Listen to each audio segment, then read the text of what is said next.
कभी आपने सुना है कब्र से किसी की आवाज़ आती हो? मैं मजाक नहीं कर रहा हूँ। एक कहानी है एक ऐसे हाफिज़ की जिसकी कब्र से हर रात एक अजीब सी आवाज़ आती थी, मुझे माफ़ कर दो, मुझे माफ़ कर दो। और जब लोग सच्चाई जान पाए तो रो पड़े। ये वाक़या है उत्तर प्रदेश के एक छोटे से गाँव का। गाँव का नाम ज़्यादा मायने नहीं रखता, लेकिन उस गाँव में एक बहुत ही नेक दिल इंसान रहता था, हाफिज़ हुसैन। हाफिज़ साहब 60 साल के थे, पूरी गाँव में उनकी इज्जत थी। हर रोज़ बच्चों को कुरान पढ़ाना, मस्जिद में नमाज और गरीबों की मदद करना, यही उनका काम था। लेकिन कहते हैं ना, इंसान की ज़िंदगी के कुछ हिस्से ऐसे होते हैं जो वो पूरी दुनिया से छिपा लेता है, और वही हिस्सा कभी कभी मौत के बाद भी पीछा नहीं छोड़ता। एक दिन की बात है, फजर की अजान के बाद अचानक मस्जिद से ऐलान हुआ, हाफिज़ हुसैन साहब अब हमारे बीच नहीं रहे।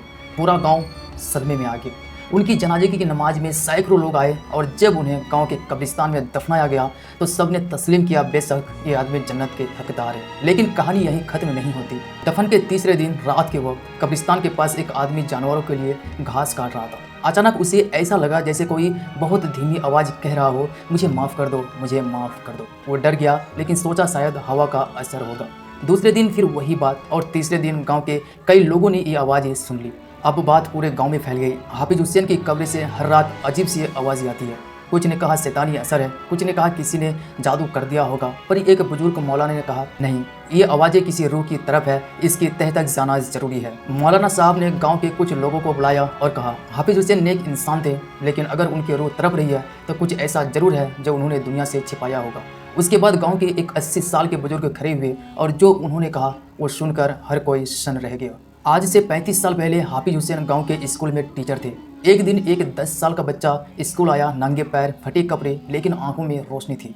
वो बच्चा कुरान सीखना चाहता था, लेकिन हाफिज़ हुसैन ने उसे भगा दिया। कहा, तेरे जैसे गरीब को कुरान नहीं पढ़ना चाहिए। वो बच्चा बहुत रोया, लेकिन चला गया। वो बच्चा फिर कभी नहीं लौटा, और कुछ सालों बाद एक गड्ढा में उसकी लाश मिली थी।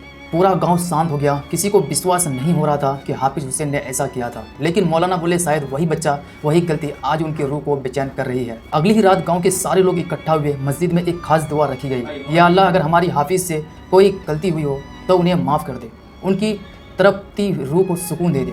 लोगों ने कुरान पढ़ा, बच्चों को सदका दिया, रोजे रखे। 1 महीने तक सब उस अनदेखे बच्चे की मगफिरत और हाफिज़ साहब की रूह के लिए दुआ करते रहे।